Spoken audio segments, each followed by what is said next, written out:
Gobble, gobble, motherfucker. They're eating her. And then they're going to eat me. Oh my God! Estrogen levels peaking. It's like she's in heat. When are you gonna grow up, man? Chicks love cars. If you want to get into their pants, you better have a nice, hot Ferrari. She's my hot Ferrari. Besides, I love my Mustang, which is a plug-in hybrid. It gets 100 mpg. Oh, no, not the beast! Not the beast! Ah! Oh, my eyes! Welcome to episode 8 of SchlockTalk, the only gluten-free cult movie podcast on the internet. I'm Gabe. Let's talk about Schlock, baby. Bad movies and bad TV. Let's talk about all the boobs and all the gore that we will see. I'm Paul. I don't know how to follow that, except that I'm Craig. Paul, your agonizer, please. And I'm your maitre d' for the night, Joel. And I have a confession, but I'm not gluten-free. Actually, you know, Gabe, I was just wondering, just for the viewers that aren't gluten-free, is there any possibility we can get like a gluten dipping sauce on the side for them? Yeah, for people with a gluten deficiency. 100% pure gluten. All right, so tonight's movie is Ilsa, Harem Keeper of the Oil Sheiks from 1976, directed by Don Edmonds. Wait, is Dawn a man or a woman? Man.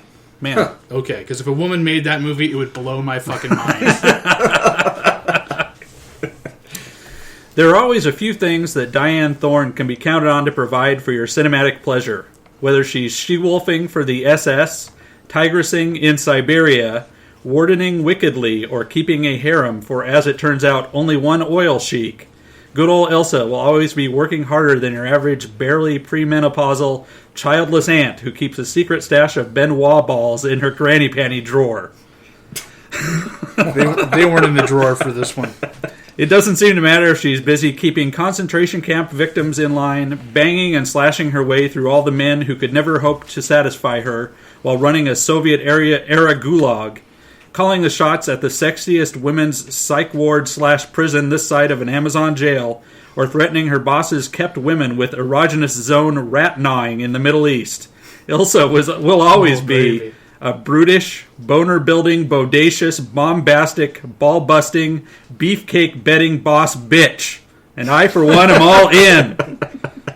You'd like to be all in. You know, it was funny. I had no idea who Dyanne Thorne was before all this, but when I was watching it, I thought, dude, is this like some kind of like transvestite or drag queen sensation or something like that? It turns out she's really a guy, and this guy is just awesome. You know, it's just like he's all these gory, culty stuff, kind of like David Arquette's brother, right? Well, he's transsexual, but I just thought that was like the big mystery. I'm like, oh, okay, so this is where you find out that. And then you were really disappointed when you found out. I was very disappointed, and not as much as you, Paul. You know, I thought basically when I first saw her that she looked like the better part of Joan Rivers' plastic surgery leftovers, all assembled together into a woman. And that's the impression I got from her. But Ilsa's greatest contribution to cinematic history, that one is easy. Ilsa has the nicest, roundest, and I'd say most age-defying pair of grandma titties this side of Susan Sarandon. They're so marshmallowy. And those one-time I poured milk on them. And those one-time luscious melons, Susan's I mean, have not seen on-camera fresh air since White Palace in 1990, when she was 44 years old, a full 2 years younger, and at least 2 cup sizes smaller than Dyanne Thorne in Ilsa, the Harem Keeper of the Oil Sheiks. Okay, I thought you were going to say me.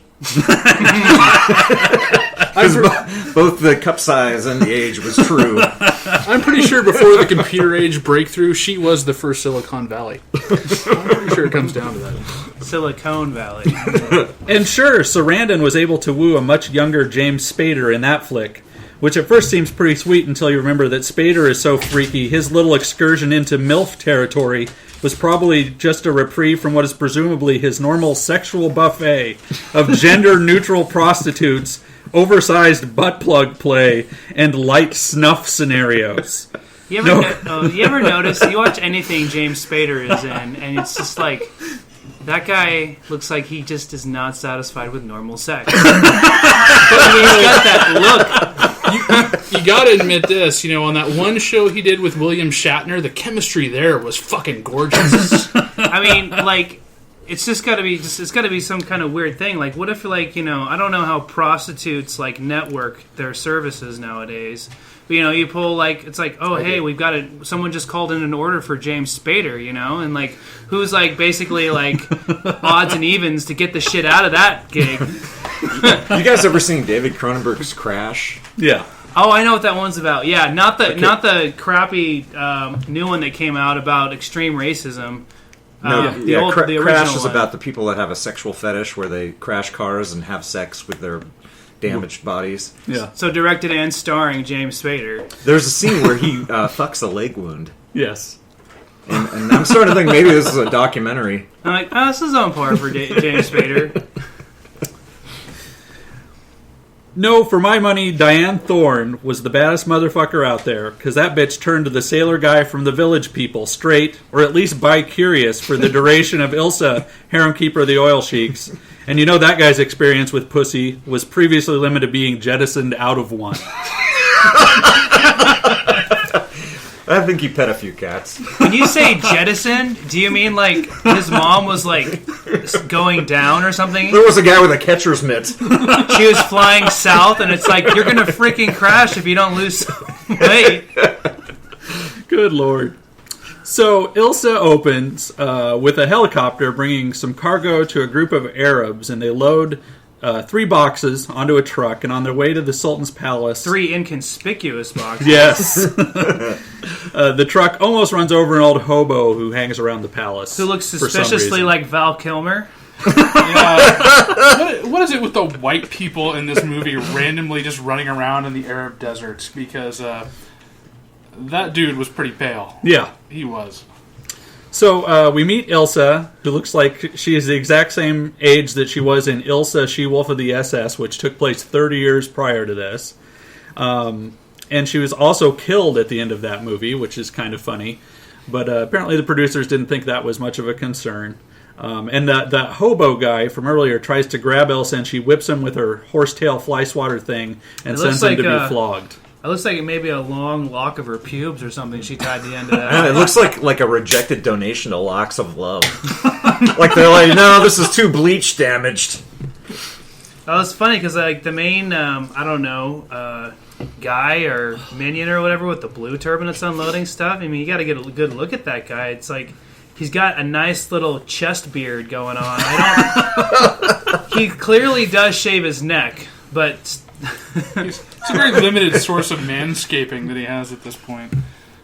And so we meet El Sharif, who's getting a topless back rub from one of his harem girls, and she licks him on his back, which is thankfully shaved because we'd hate to see any kind of flossing mishaps this poor girl would run into if she wasn't. No, I was just thinking that maybe that she just licked it all off, Like a grooming cat.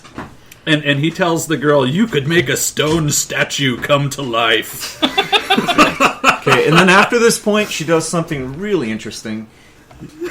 She does this like sex maneuver where she's rubbing his ass cheeks with her tits. Yeah. And it goes on for a little while, and I was thinking we really need to come up with a name for this. There's like Cleveland Steamer. Yes. I think it's called a Nuru massage. Oh, it has a name? Yeah. Well, there goes my stain eraser, stinky nipples, or raisin buns. Well, okay, so what is it called? What is it called when two girls are, mashing their mams against one another? Scissoring. That's what it's called? No. Scissoring, come on. Scissoring is vaginas. He's talking about boobies. Yeah. I call it wonderful. I call it wrong end, babe. His ass is hairy. But and the ass rubbing with her nipple makes him like clutch the sheets like a 90s R&B video. Well, when you spend countless hours torturing and raping women, you've got some odd fetishes to go through. I gotta say, I think you missed something. Was While his back may have been shaved, his ass surely was not. She just hadn't tongued that yet. It looked like a fro coming out of his crack. So we find out that the boxes that the helicopter brought earlier had 3 American and European women who've been kidnapped and sold into white slavery. Yeah. And apparently, naked women don't need to breathe. Yeah. And I saw no holes drilled in the boxes. My favorite part is when they're loading them onto the truck. The guy's like, "Be careful." Okay, they were just dropped by helicopters. It was very gingerly. So the redhead girl, they tell us she's the daughter of a chain store owner. The second is an actress described as the new Scandinavian love goddess. What was the old one? Anybody? The old one? Who was the old Scandinavian love goddess? Oh, yeah, I don't know. I'm curious. I don't know, but she just turned 80. It may have been Ilsa. And the third is a European equestrian champion. And all 3 girls are wearing the same heart-shaped chastity belt. Except for... Really, a heart is just a ball sack turned upside down, Gabe. Okay. I never made that connection, Joel. Thank you. Well, Joel he's seen them from that angle a few times. Yes. When he was one crazy night when I was hanging out with James Spader, I made the unfortunate accident of drinking from the martini he poured for me. Next thing I know, I'm hanging upside down, and bam, I see a heart. So after we meet the girls, the scene switches to 2 men on board a plane, and they're heading to meet with El Sharif to trying to get more oil. And so there's a low-rent Henry Kissinger and a naval officer coming to beg to get oil from him. It's like Henry Kissinger played by Oliver Platt. With some kind of weird accent. Yeah. And then we also meet Ilsa's bodyguard, Satin and Velvet.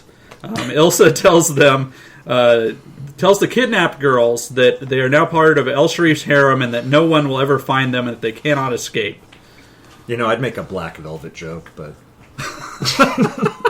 That might be racist. African American. No, I like to think that Satin and Velvet are on loan from Prince's new Power generation. And so I want to point out that the European love goddess, one of the 3 new women in the harem, they're later worried that she's going to cause problems in the harem. And her name, the actress, is Ushi Dygard, and she's actually super famous for being in a bunch of these kinds of movies. Just so horrible? You guys know. Yes, horrible movies. She was in a couple of Russ Meyer movies also. Oh. And she was the cover model for a DVD box set called The Buxom Bombshell Collection, which I thought was pretty awesome. Of course Gabe owns it. I'll post a picture of it up on the Facebook page. Yes, we always need to put our references. So, yeah. Always need to cite our references. Good job, Gabe. Yes.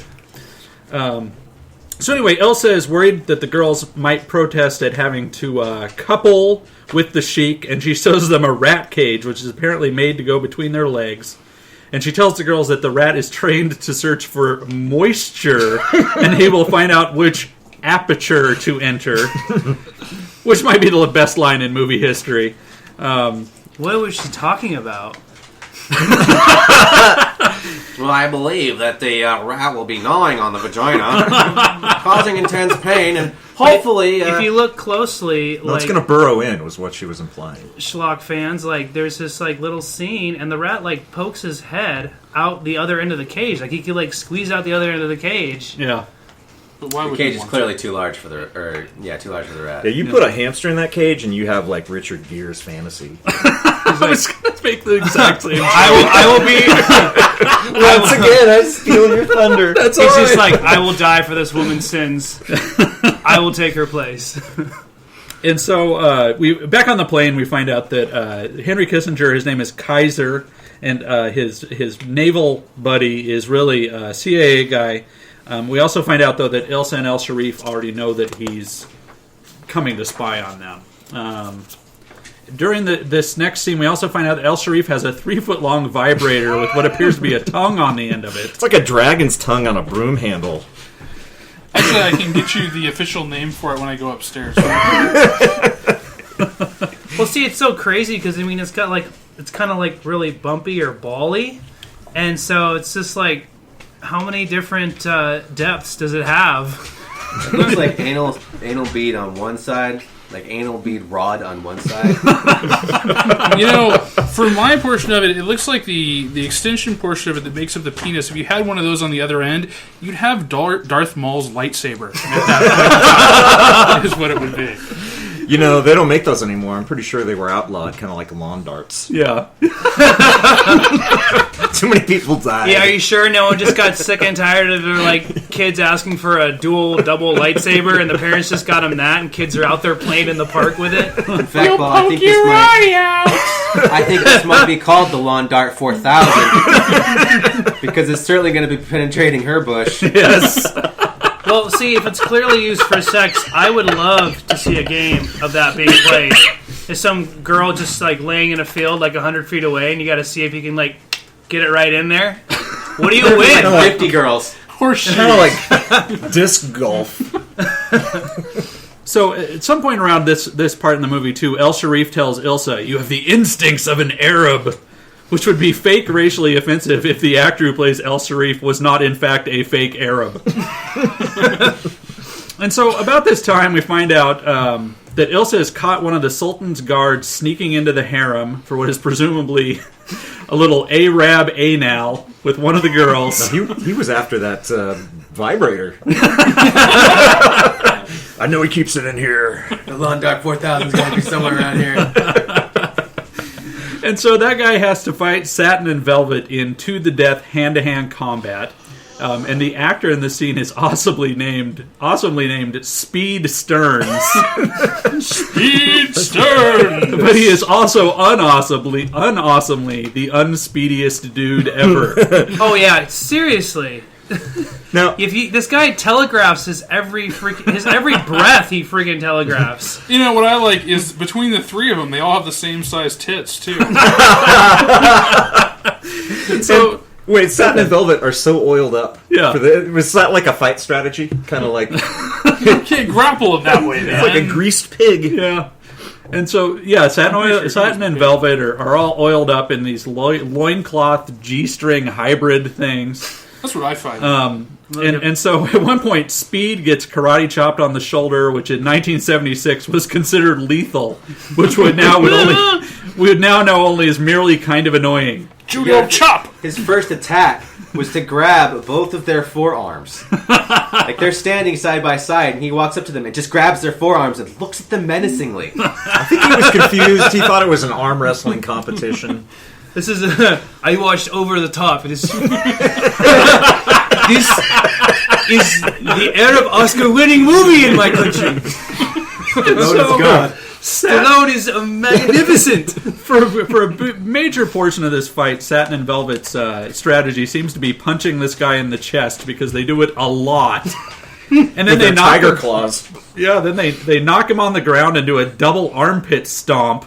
Oh, those hurt. And then the battle cry, which is a martial arts move lost to the sands of time, apparently. And then they rip something off of him, and it's hard to tell what's going on until Ilsa says, "Welcome to my company of eunuchs." Yeah, but the thing is, when you look at him, it looks like they ripped out his jaw or something. I mean, it looks... Just because his face is his mouth is all bloody and all screwed up. They reached between his legs. Did they? Yeah. Between his legs and his face look so similar to me. It's the mustache. Once you have a mustache of that girth and length, it makes any face look like a vagina. And so after Satin and Velvet take care of Speed, the scene switches to the harem staff getting the three girls ready for El Sharif by shaving their stomachs. Okay, her entire torso is lathered up. Yeah. And he's got a straight razor. Yeah, some guy. And she's Asian, not Italian. I know, she's seriously Asian.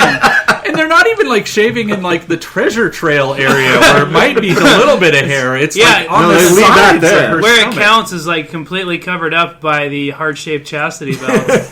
I like to think that maybe they're El Sharif will not have anyone more hairier than he in history.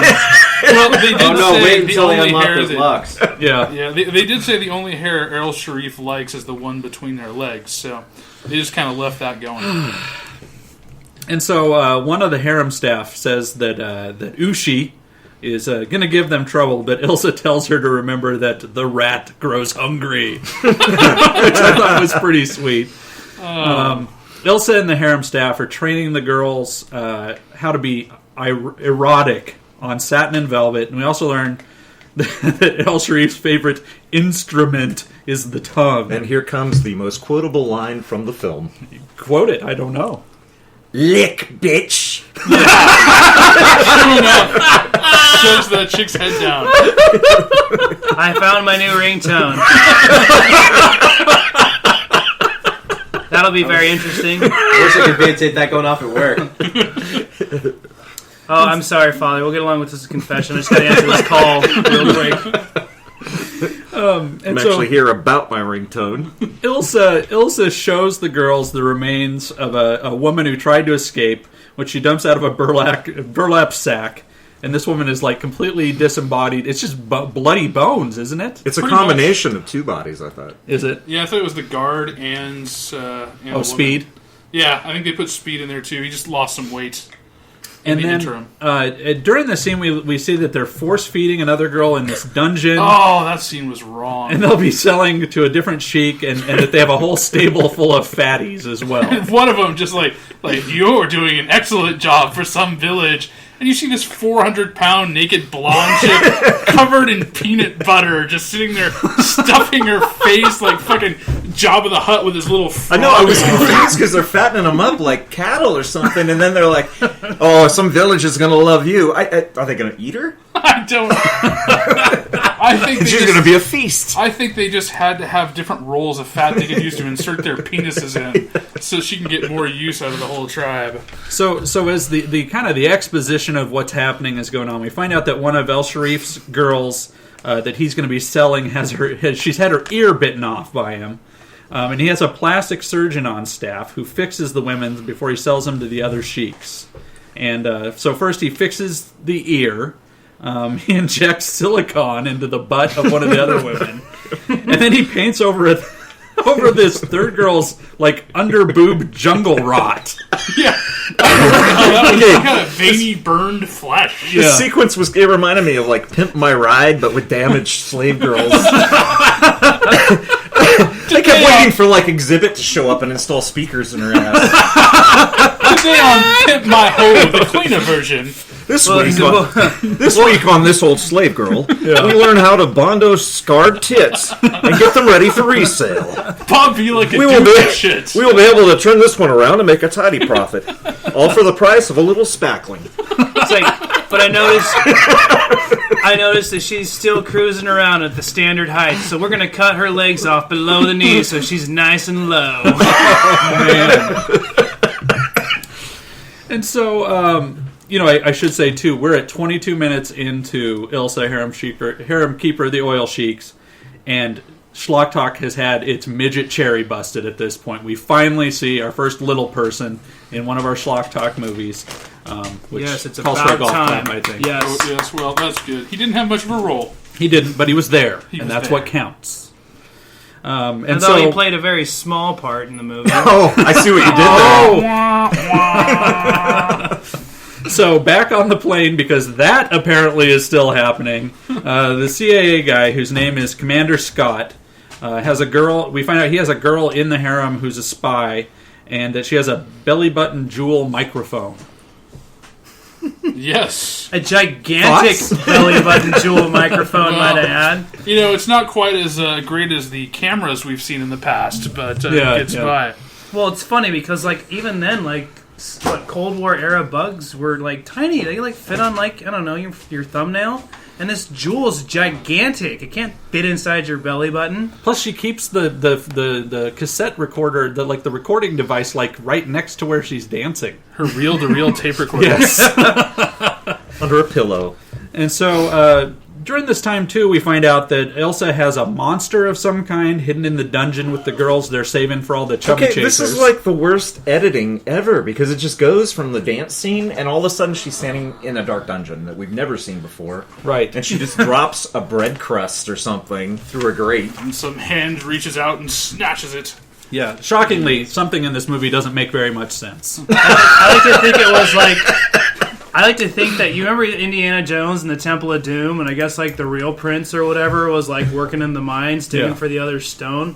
I like to think that guy found more work, or at least that's where he was noticed. This movie came out before, right? And so Commander Scott says he wonders how Ilsa, quote unquote, gets her kicks, and then the Kaiser asks him, unironically, if he's going to take a backdoor approach. Well, Kaiser did. Yeah. And Commander Scott says that kingdoms have been conquered between the sheets, but I swear to God it sounds like he says, between the cheeks. Between the Sheiks. So, back at the palace, the girls who were repaired by the plastic surgeon are being auctioned off. Oh, and also a black muscle man. Okay, and the guy running the auction? Fat David Cross. Yeah! And so one of the sheiks buys a girl, but says he does not like the scrape of teeth, and has all of the girls' teeth pulled in what is probably the lowest moment in SchlockTalk history to this point. He paid $100,000 for that chick. Her teeth what I couldn't believe, though, was that they were ripping her teeth out while she had obviously no local anesthetic or being put under, and the only look she's got on her face is like this upset look, like, oh, those teeth are only 2 days away from retirement. Another interesting thing too is apparently CeeLo Green makes an appearance, and the only reason that I was surprised that he was throwing money on the skinny white girls because he must have already bought the big ones. Yeah. And so he was confused when they said you're going to buy pussy. He thought it was a cat. Yeah. And so he has all this girl's teeth pulled out because apparently that's an attractive look. Well, when she's gumming him later on, it's going to be less problematic.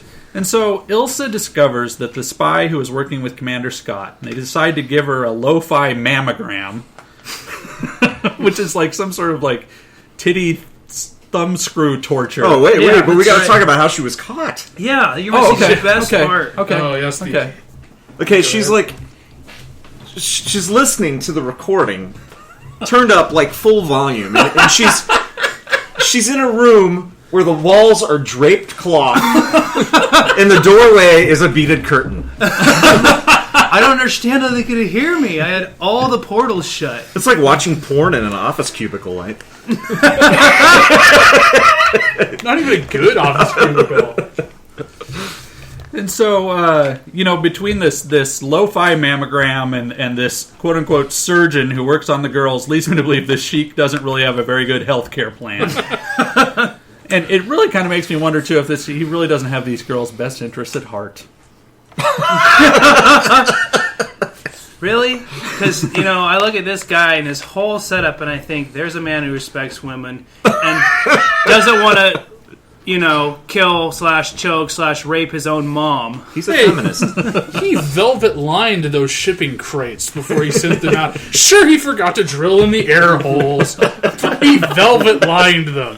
They were padded and comfy while they were being transported. Women desire comfort above all others. Above all other things, they desire comfort. Then oxygen and water and food. But comfort! Comfort is primary. But, getting back to the healthcare thing, I had to think, too, because they threatened to feed this girl's feet to the ants, and I guess the plan does cover Eastern medicine. And so around this time, El Sharif decides to unbuckle the girls' chastity belts, and he tells Ilsa that the girls are beautiful beyond dreams. Now I have access to their pubic hair. God only knows what he probably does there. Is it like... I like to think that maybe his beard is sentient. I'd like to think that that's where his beard comes from. He just sort of... he had a transplant of pubic hair into his face. My beard is shedding. It is time to regenerate. And so it switches back to the dungeon, and Satin and Velvet are in fact feeding the spy girl's foot to the ants, and she tells them that she works for the NSA. But did you forget about the whole booby press? Or is that was the lo-fi mammogram. That's right, okay. Yeah, no, I didn't forget about the booby press. That went on for a while. I was like, come on, they're not going to show them bursting? They gotta do that. Apparently only some of us felt as though this was a low point. Some of us also felt it didn't go far enough. Some of us were waving pom-poms in the air. Yeah. I will fill up some water balloons with ketchup for you later, Joel. You set the standard when you force-fed a woman in a dungeon. Yeah. It's like, you can't just cock tease with all the other expletives. Someone will not be loud in my house anymore.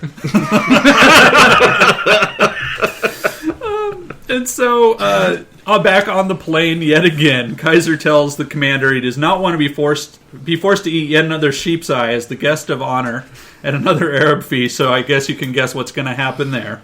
El Sharif is at this point is aware that there's a plot against him, and during the feast, that we also learned that the other Sheiks don't like El Sharif very much because he's a dick. He is a dick. He never never comments on their tweets.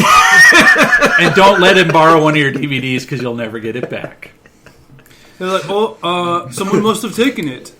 I think you just pissed in one of their turbans. That man fucked my best goat! He's dead to me! Dead! To be fair, he only tongued. And so Ilsa begins her seduction of Commander Scott because they have finally gotten to the palace after spending practically a third of the film on a plane, and also apparently because Commander Scott is into gilfs. Let's talk about her dress for a minute. Oh, is this the point where she's wearing the laced up bodysuit thing? Well, she's wearing like a darker version of her. I don't know. World War II desert British soldier uniform, but she's basically still got the little boot spats going on when he first gets there, and she's just got this sort of boy short thing. It's dark brown, just a slightly thing. But then we get to her party costume, which is the laced up, the red lace and black. That she needs velvet and satin to strap her into. She needs a rigging crew and an instruction manual. It looks like the Catwoman costume if it was designed by Cher. So and also it's when she arrives with the two dogs, if there's this one sheik who looks like, I don't know, Arabic Monopoly man. He's got a long cigarette just hanging out his mouth. Just waiting for him to buy mud huts on the boardwalk. Shit, that's awesome, Joel. And so during the big feast, the guards bring in a servant who's been stealing from El Sharif, and they chop his hand off right in front of everybody, which splatters blood everywhere, ruining some perfectly good pita bread, I might add. And Ilsa shows El Sharif the belly button jewel from the NSA spy that's been working with Commander Scott. She doesn't tell us show it to El Sharif. She shows it to Commander Scott because they have his hand brought over on a platter, holding the gem, and then she's like, "This, he stole this. Look at it." And he's like, "Oh, it's a gemstone. Look closer. Oh, it's got a microphone in there." Yeah. Covering himself rather well. Yeah, it's pretty good. He's like, oh, clearly someone's put a microphone in here. And so they of course do give the Kaiser the sheep's eye, which he's forced to eat, and then Satin and Velvet give everyone a lesbian sex show, which is a clearly perfectly natural succession of events in the Middle East. Well, now you realize it wasn't a sheep's eye that he actually ate, right? It was the eye of the girl that they had captured. Snap, I missed that. Who had her eyes sewed together with friggin' surgical crap. But yeah, no, it was her eye that she fed him. I think watching these movies is lowering my IQ. You guys. That's a bar. It's a bar to cross. And there's not a lot to give up there either. I'll tell you that. No. So the scene switches. I heard your jokes. To the scene switches to fuck you, Greg. The The scene switches to Ilsa's room, where Commander Scott rips Ilsa's dress, and then she slaps him because he likes him a little rough and only semi-consensual nookie with women 20 years older than he is. Ilsa tells him that she's never met a man like him. And about this time, too, El Sharif has a man with balls, because everyone around her is a eunuch. I know. He uses his penis instead of his tongue. And so right around this time as well, El Sharif has Wilmer Valderrama sent to the Kaiser's room. That was my joke. He's under the impression that Kaiser is gay and also a huge fan of that 70s show. I so made that joke when we were watching it, too. And yet you're ridiculing my jokes, Craig. Great. You stole the best ones from me. You know, the thing I love so much about this scene between Kaiser and Fez is that he's like bumbling around like he doesn't possibly know what that kid could have been sent to his room for. Yeah. It's like, did you come here to arm wrestle, play checkers? What could you possibly be sent here for? And that robe that's only being held together by a very frail string. A little comic relief that we needed after the boob vice and the ants eyeball munching and ants and the other torture. Except for we go right back to it, because then the scene switches back to the dungeon. The spy woman's foot looks like hamburger. They've also cut out one of her eyes, like you guys said, and her tits have exploded, albeit off screen. And so we find out they've devised a birth control plastic explosive, which they insert in one of the spy's apertures. You're forgetting one part, though, Gabe. Yeah. I just like the next morning, like prior to this going down there and getting them to go ahead and put the Fisher Price Play School plastic explosives in the girls' hoo-ha. It's the morning when the commander and Kaiser meet up again, and Kaiser is just like acting like everything's normal. I was just half-hearted him, being like, "How's it going, Kaiser? Just sleep? Well, what? Oh no, I didn't have sex with a Fez from 70s well, show." He's got the guy's loincloth and he cleans his glasses with it. And then he realizes what he's doing and he hides it under the pillow. It's like Commander Scott meets him in the hallway. He's like, "How are you doing?" "Nothing!" Apparently Fez did not say, "What? Good day." I'm doing great. I'm feeling spry and spring. Not like a man who's guilty about a shameless act that society would never understand. So then they hook up the plastic explosive birth control device and hook her up to the love machine, which activates the explosive. I like the plastic birth control because it's seriously a birth control. It is. You're not going to be having kids after using that shit. You're not going to do anything after that. And also they hide behind like wire mesh to keep themselves from getting exploded on. And the fuck machine? Yeah. Okay, now we know what happened to the Tin Woodsman's dick. I don't remember that from the movie. Paul, your agonizer, please. That's going to be my response to every joke. It was kind of like they took the Lawn Dart 4000, strapped it to a winch, and started rotating it around to make it gyrate into somebody. It was pretty impressive. First they wrapped it in aluminum foil just so it could stay fresh. It's like the cucumber from Spinal Tap. I don't want any residue on my Lawn Dart penis. El Sharif does not approve. And so, when this woman explodes, it sends El Sharif into fits of spasmodic glee. And, it just kind of leads me to believe that this might not be the best guy. Nothing. What are you talking about? You know what I love? His first response when her vagina explodes is he starts laughing and he's like, "What a way for a man to die!" First time I was confused. I'm like, it was a woman. It's just awesome. Realization it's just come to, Paul. It's just crazy. It's just this is how it starts, right? You start feeding those little fetishes one by one by one, and then you start having to increase that level because you don't want to plateau, and then it's next morning you wake up and you're James Spader. You're watching women explode while you get tits rubbing against your that's running through the episode. So they explain at this point that they're going to use the plastic explosives inside a girl they're going to be gifting to an enemy sheik. And we also get our second look at the beast or whatever it is that they have held in the dungeon. At about this time, too, we learn that there are outside elements in the Sheik's country trying to kill him as well.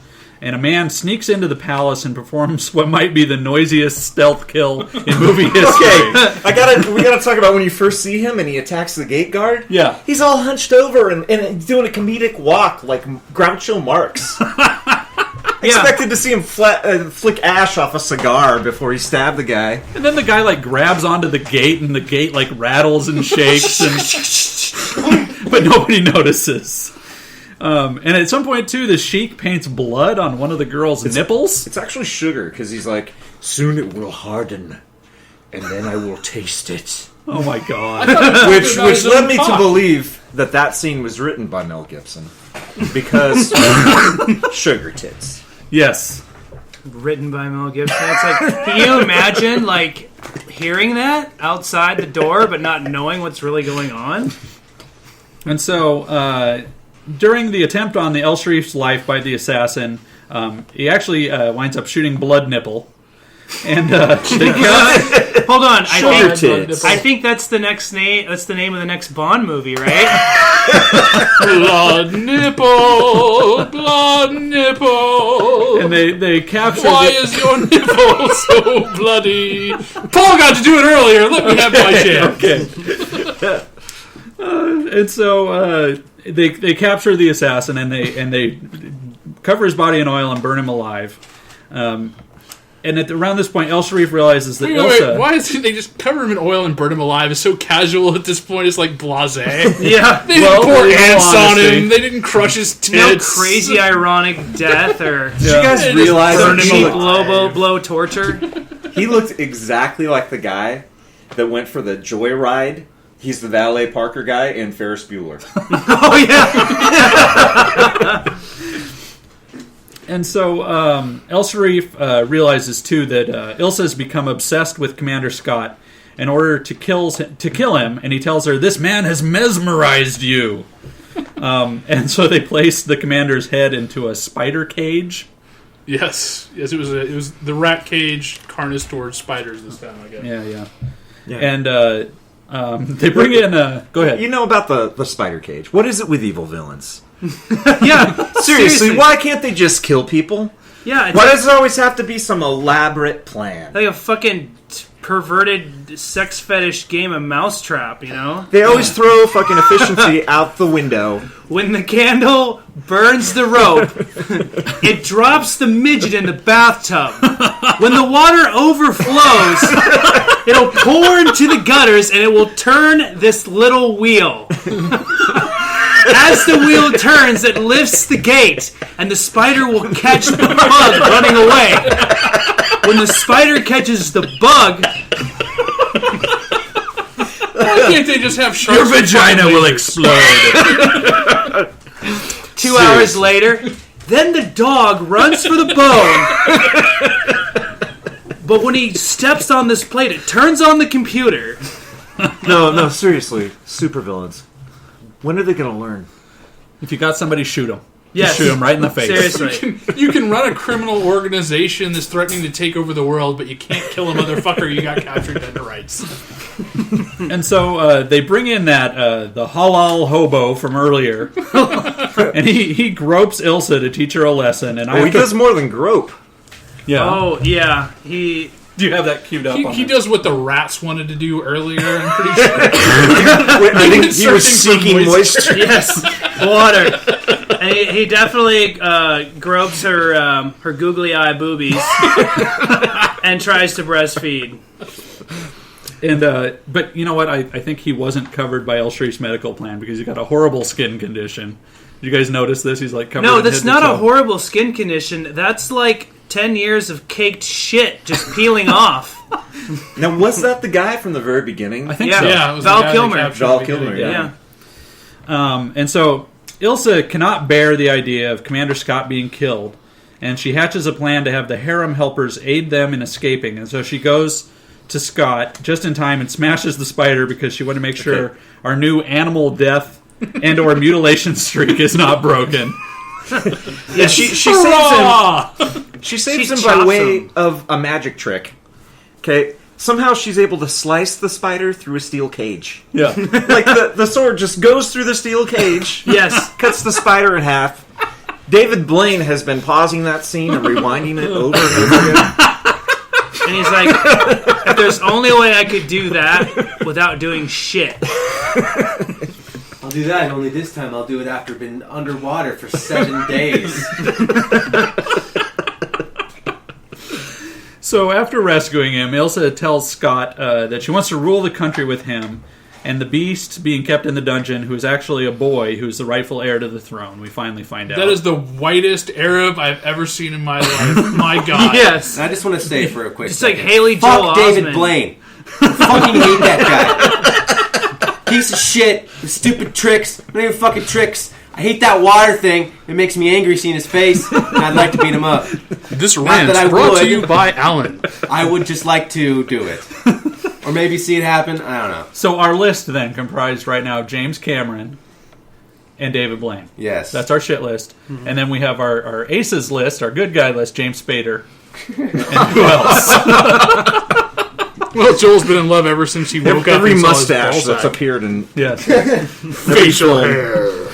So, also about this time, the rebels and the naked bitches team up to overthrow El Sharif. You know what? I just want to say nothing turns me on more than topless freedom fighters. Yes. Satin and Velvet just like grabbed like a bag full of grenades, and that's all they freaking did. Yeah, and you know, little known fact about the American Revolution. Betsy Ross, they were hanging out the whole time she was sewing the flag. God bless America. It's true, you know, Ben Franklin, he was shirtless, and his man boobs were flapping in the wind as he ran with his kite during the electrical storm. So, They signed the Constitution bare-chested. I just think it's funny because, you know, Johns Hancock. a harem filled with sex slaves, women whose only weapon they've ever learned to use is the man spear, and they're firing rifles and throwing grenades and everything. I mean, I can understand Velvet and Satin or whatever, but not these girls that are firing these like M1 World War II rifles or whatever. well, unfortunately, Velvet and Satin are killed during the ensuing melee. And, while all this gunfighting is going on in the palace, Ilsa shoots one of the Doobie Brothers, who is not Michael McDonald, in the face. Darn. And captures El Sharif. She ties him up to a table and forces him to have sex with the plastic explosive girl from a little bit earlier. Katina? Yeah, the one who did such good work on his back with his tongue. Oh, okay. No, this is Nipple Butt Girl. This is Nipple Butt Girl. Nipple Okay. Butt Girl. Yeah. No, this is Nipple Butt Girl? I know, I thought that was the like equestrian...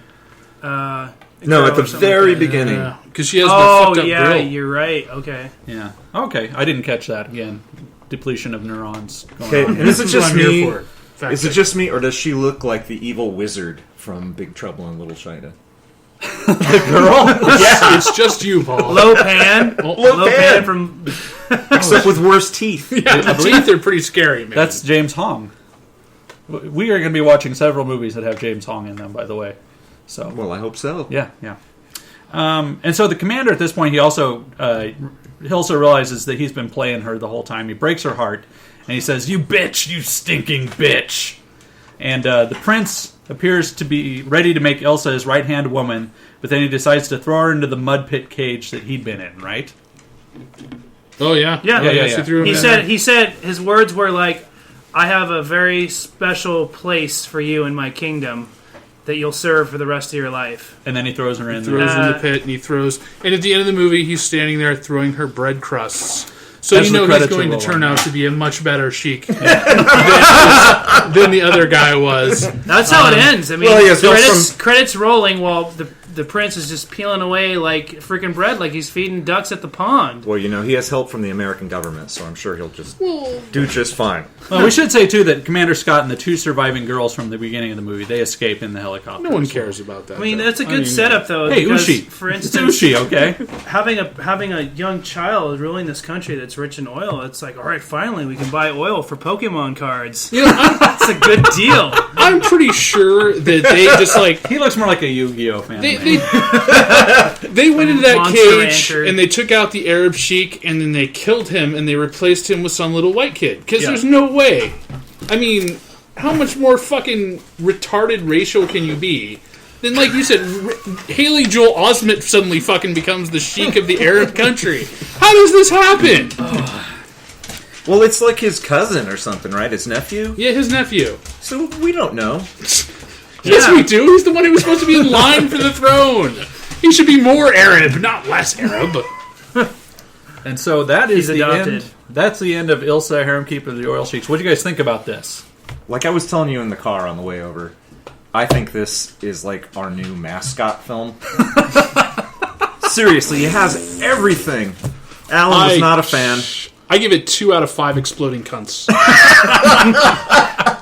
What about you, Joel? You know, I will have to say there was so many vile acts of depravity. I've never seen, like, just the human creature more defiled, more humiliated, more dehumanized than ever before. But there were some rockin' titties in this film. So it balances it out, and I think this is a movie that defines a generation. Yeah. And so this The is 1970s? Yeah, this is actually, again, like I said earlier, this is the tamest of the Ilsa movies that I've seen. I've seen She-Wolf of the SS, which should not be watched by anybody, and then Tigress of Siberia, which is not probably a little worse than this, but not too bad. And then The Wicked Warden, I haven't seen. She-Wolf of the SS, you said that's like worse than Emmanuel in America? Oh yeah, Whoa. yeah. So Alright, maybe I won't see it. Sometimes I'm like, challenge accepted. it is available on. You can watch It's Ilsa on YouTube. On YouTube. So. Yes. We watched a Serbian film. Yeah, it's not as bad as a Serbian film. It's not. Oh, as really? Bad as that. That's fucking... That's kid stuff to me. As long as it's got nice tits. He's all Yeah, for does it have really good boobies? It's got Ilsa in it. Oh, well, She's got kind of cockeyed I don't know. boobies. Grandma boobies.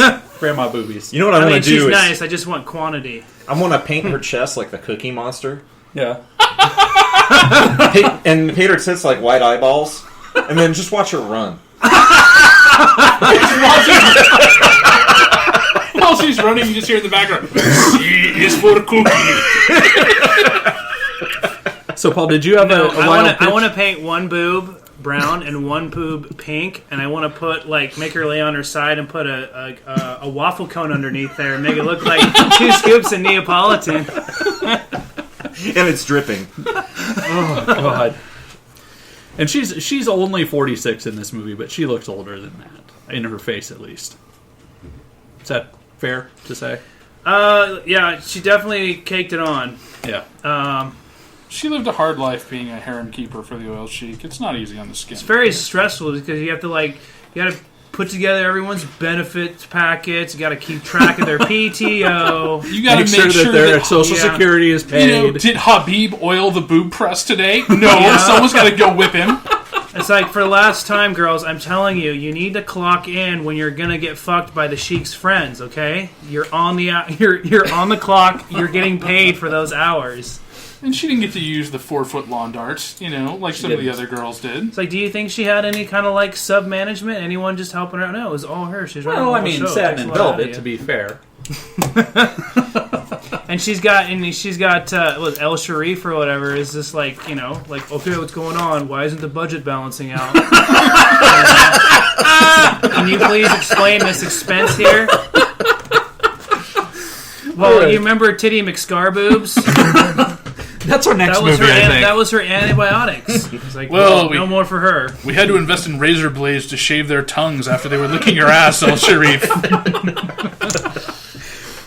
So, Paul, do you have a wild pitch for us? I do. Actually, I have something new. Oh, God. Wait. Before you go into this, New. does it involve groins?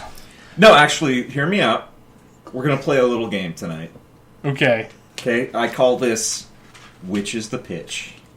And I'm going to read some mini pitches of mine along with synopsises from real films, and you need to decide which is mine and which is real. All right, good. Okay, but you need Note to keep to score, self, Gabe. let's You, make sure you are we, not allowed to put- play because you know We too edit much some about this game shit. show music in here. Yeah, I will be sitting this one. I'll just be the scorekeeper today because, like Paul was saying, I know too many of these, and I think it gives me an unfair advantage, despite the recent drop in IQ points. Now, if you guys, if you recognize a film, I ask that you keep that to yourself, so that. Well, if you recognize the film, you want to point out that if it's real or not, and then you score the Right point. away. You just Yeah, well, stay then quiet, they- let everyone then else- Oh, you want to gets say the you points. wait until you're done. Right. Yes, he Right. pitches them all. Alan, are you going to be in on this? Yeah. Okay. So, do you have as many pitch for each contestant, or is it just going to be one contestant? This is like pyramid or something. No, So if you did multiple pitches, you guys for just real? you get to vote for each Everyone one. gets to vote for each one. Okay. Yes or no? Got it. Is there Yeah. only one real one, or can there be multiple? I'm not real saying. ones? We have Okay. to pick. It's like a wager system. Okay. Okay, first one up. Weasels Rip My Flesh. What do you think of the title, guys? Returning from the planet Venus, Why did you ask us that and just start talking again? How fucking rude are you? Weasels Rip My Flesh sounds very artistic. Okay. It sounds, no, I don't know what Let's the fuck listen. it sounds like. Go Let's ahead. listen to the plot. Yeah, go ahead. Okay. Spaceship crashes into the ocean, spills radioactive cargo. A weasel gets radiated, turns into a gigantic killer mutant, and it's prowling the countryside and kills and devours victims. The creature is captured by a disturbed scientist who plans to use its blood to create an army of monsters to conquer the Earth. Well, this is obviously real because it's too in-depth for the shit that you put together. All right. Yeah, it's very intelligent writing right there. So I'm going So to you're- say yes. Real pitch. Alan? Real movie I'm gonna synopsis. say no. It sounds You're crazy. giving Paul too much credit. That's all I'm It's saying. not perverted enough. Okay, There's so- no crotch mutilation. No one gets a crotch transfer. All right. If it was anal weasels ripped my So- flesh. If it Are started you out where keeping they score? zoomed in on Yeah, you have cat to- shit, we would have all been right well, on don't there. you? No, you have to say if that was real or not. No, we can go through them all, and then you can reveal them later. I'll just. That was real. You guys were right. Ding, ding, ding, ding. Except for Alan. Alan's wrong. Okay, Just want to point that next out. one. I have Alan's never wrong. heard of that Yeah. movie. You know who's more wrong than I am? David Blaine. He's no James Spader. Yeah, if you are Paul. He's no herpes. Okay. Next up, Trail of the Screaming Forehead. A small town infestation of crawling alien foreheads that begin attaching to people and taking them over. This sounds like a Paul one. I don't know. I'm just saying that right off. That's it? That's it. That's a Paul one. I'm It is Paul. going to say real. Yeah, that sounds like a trauma one. I'll go with real. Okay, Alan and Joel are right. Craig is wrong. Gabe, are you even Damn playing? it. I'm not Can't playing play. because I know these. He knows Oh, them. a lot got of it. them. All right. Except for the weasels tearing. Unfortunately, I had not heard of the first one, but I've heard it. That's a Bruce Campbell movie, right? Is it? Is it? Yeah, I think Bruce Campbell's in that. It makes it worth seeing then. I Yeah. think you're thinking of the man with a screaming brain. Oh, I might be. That's Bruce Campbell. Okay. Okay. Next up, Recycled Rubbers of Rage. Paul, you wrote it. You don't even want to hear the plot? I want to hear the plot. A sleazy motel repackages and sells used condoms, which spread an infectious pathogen that turns people into sex-crazed killing machines. No, I would have preferred gigantic penis monsters, but still, I gotta go with Paul on that one, too. Paul's definitely the mastermind behind this craft. Alan? I don't know. That sounds either David or. Blaine. I'll take the other one. Real? Yeah, real. Okay, Joel and Craig got it right. Woo, we know you. High five. Friends like that. Okay, Joel is in the lead. The Nostril Kicker. Oh, it's my autobiography. Joe Bukowski learns a chant from a homeless man in exchange for some alcohol, and the chant transforms Joe into anyone he pleases. So he spends the rest of the movie turning into women, and that he decides to create friendships with other girls and then rape and eat them. Well, this is hard. Oh, this is a Paul. Or maybe it's just got His me hard. questions are Craig is really perplexed. growing in difficulty. Yeah. I'm gonna say real. I think that's a real. I just have to be the off voice on this one, and I think it's real, but I'm still going to say Paul. You are wrong. In which sense? It's a real It's a film. real film. Joel is I cleaning said I thought up. it was real, but I was going to say Paul anyway. So Has I he got wasn't one wrong yet? He has not. God One damn winning it, Joel. streak. You're on to me. Let's see. Butt crack.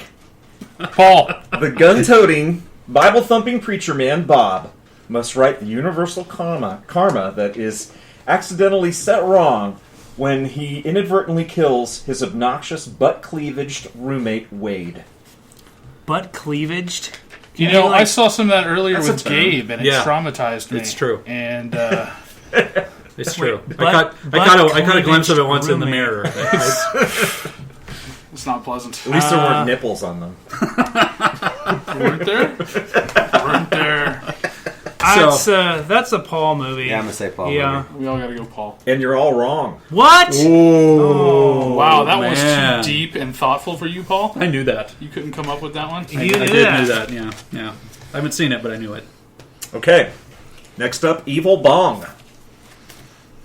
Straight-laced nerd Alistair moves into a college dorm with hardcore marijuana users. And they find an old bong that has strange powers. When smoked, it sends a person on a bizarre trip. And you have a really hard time coming back from reality. Coming back from reality or to reality? To reality. To reality. He's coming back from reality. I just into smoked the evil bong. I'm sorry. Straight-laced, narrow path. Well, Alan, like I'm an insurance salesman kind of guy. Alan, we'll start with you on that one. Subject matter expert Alan. Well, that bong is rumored to exist. Rumored.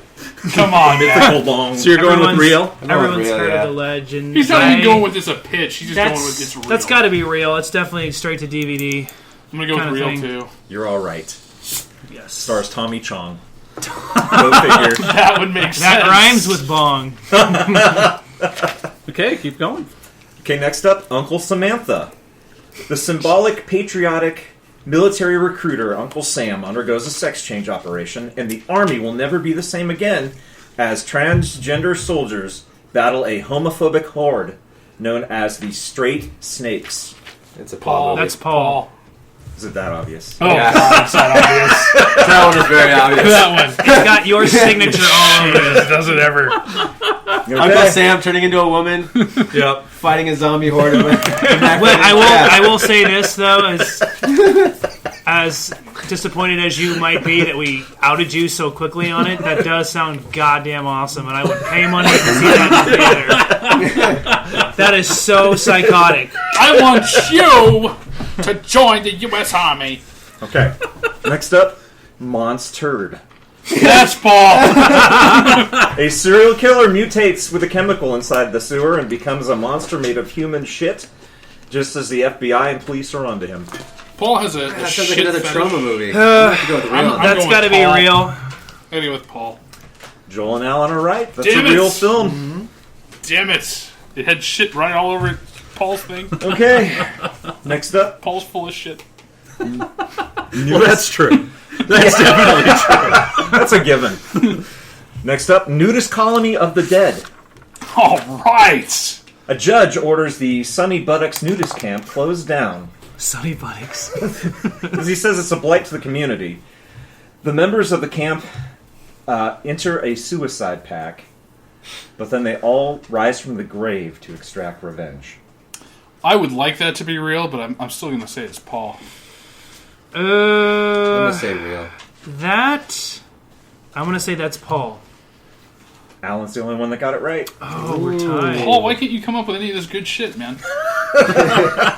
Okay, I'm the person that brought you pussy puppies, alright? Yes. I still have nightmares about that. I will make props for that trailer. If we ever make stuff on video, I will make the pussy puppy props. Sorry, Craig. I didn't mean to. All right, Paul, you still got some more? I've got a few. All right. Clownstrophobia. Clownsterphobia? Clownstrophobia. Clans. That Clowns. Clownstrophobia A psychologist hosts a group therapy session for teens who are afraid of clowns, and it's on the same night that her killer clown brother escapes from the asylum. I'm gonna say Paul. Tell him. That's I say that's real. I gotta go with real. It is real. All right. All right. Battle babies. Yes! Sweet caring Miss Martha looks like the perfect daycare provider. But things are not always what they seem behind the scenes at the Building Blocks daycare. The toddlers are given transfusions of warrior blood that turn them into ruthless contestants in an underground fighting ring called Diapers of Death. That's a Paul movie. That's another tough one. I want that to be real so bad. I'm saying real. I believe that's real. It's a Paul. Oh! So Craig, good job, man. Yeah, okay. Another movie I want to see become real. I thought that was obviously a Paul movie. I think this is like cock tease time because now I get to see which movies I can't ever see. Wait. Did you just say it was a cock tease movie to see babies fighting each other? Metaphorical. What kind of depraved motherfucker are you that that's your turn on? Oh, sorry. I am no longer He's allowed in my house. Alan's like, part of I'm this sorry. podcast. Was I out of theme? Okay, it was a baby cock tease. David Blaine disgusts me less than you do right now. I got an infant chubby. It was just a little one. Okay, I've got one left. All right. Drop to your knees. A violent sex fiend is on the prowl. He pulls out women's teeth and cuts their legs off at the knees so that they will be the perfect height for oral pleasure. Say that 5 times fast. Can Detective Johnson catch this perverted madman in time, or will she too become a shortened sex slave? That's totally Paul because it's Detective That's gotta Johnson. be Paul. That in of itself makes it Paul. Detective Johnson, perfect. Yeah, That's a Paul. That's exactly what I was thinking. Yeah, that was me. Okay, so Joel, you're the winner. You got 9 out of Yes. how many were there? 11? I don't know. I lost count. You got 9, and then Alan and Craig both had 7 right. So good job. I like that. I think I like that as much as the regular old. I don't know how many times Wild I can Pitch do as that. well. Oh, I had a similar idea where I was going to read these stupid trailers and see if you guys could figure out the movie it came from. Oh, that's a good But one. they'd be more popular, like from pop culture, like Yeah. blockbuster movies that have just terrible synopses. Synopses. Synapses. Summaries. Synapses? No, but I'm just. I know. I'm I going know. with the theme. All right, so that's the end of episode 8. Don't forget to like us on Facebook. Go to our website, SchlockTalk.com, and follow us on Twitter at Talking Schlock. Woo! Put that one to bed, boss. How you feeling, Alan?